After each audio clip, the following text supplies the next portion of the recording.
Welcome to Multimedia Literacy.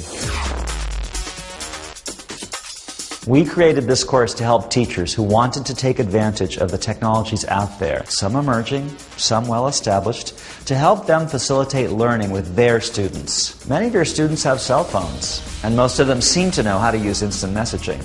Many have Facebook or MySpace accounts, but student use of technology evolves rapidly, and it's increasing regardless of socioeconomic status. Many families may not have computers in their homes, but most students know the basics of accessing the internet or texting. Many of your students are quite technologically skilled.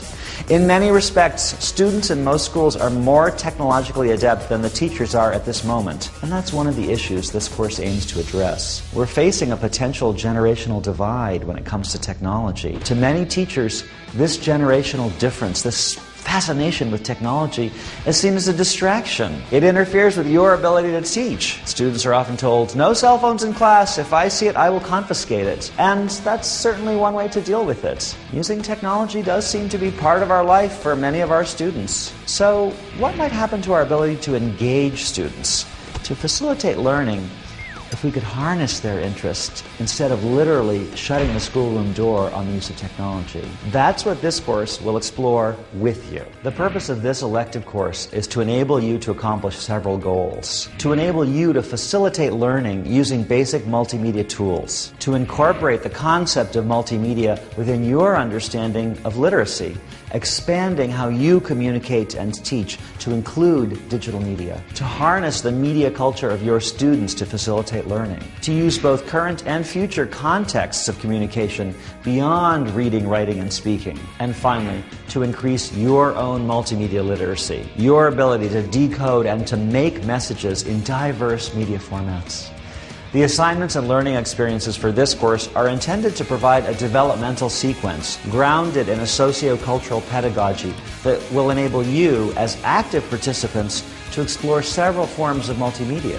For each media technology, you'll explore what it is and how it works, how to use it to facilitate others' learning, how to enable others to use that technology effectively, and how to evaluate resources and outcomes related to that form of multimedia literacy. This course begins by reviewing a conceptual framework for understanding the use of multimedia. It then follows the questions I just mentioned for visual and auditory media, online and in-class participation tools, and social networking. The themes of ethical use and collaboration are woven throughout the course. A second course, Part B, looks at virtual reality, simulations, and gaming. This course addresses particular problems of practice. Few teachers leave master's degree programs with sufficient preparation in the use of multimedia tools to be able to use them effectively with their students. Instead, they often ask students to leave them at the door, shutting off a potential learning tool.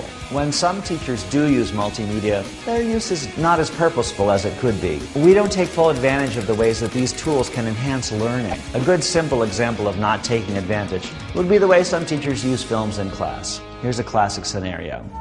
The state testing period is coming up, and the daily schedule is being adjusted to create some longer class periods to allow for the administration of these tests. But not every class is administering these tests. So here I am. I'm a 5th grade teacher or a 10th grade social studies teacher, and my class period is long today. But we're not testing, other classes are. So what am I going to do with the extra time? I'll show a movie. And probably I'll make that movie related to whatever we're talking about in class. But do I build activities around the film? Do we do some investigation ahead of time? Do I know how to facilitate a discussion of the film afterwards? Sure. There are many teachers who are quite skilled at integrating film into their classes. But there are just as many who, even with this basic use of multimedia, simply drop it in and don't harness it. That's a missed opportunity. And we're going to ensure that you, as a teacher, do not miss those opportunities when you teach. I wish you very good luck as you work your way through this course, but I assure you, you don't need luck. You already have everything you need to succeed.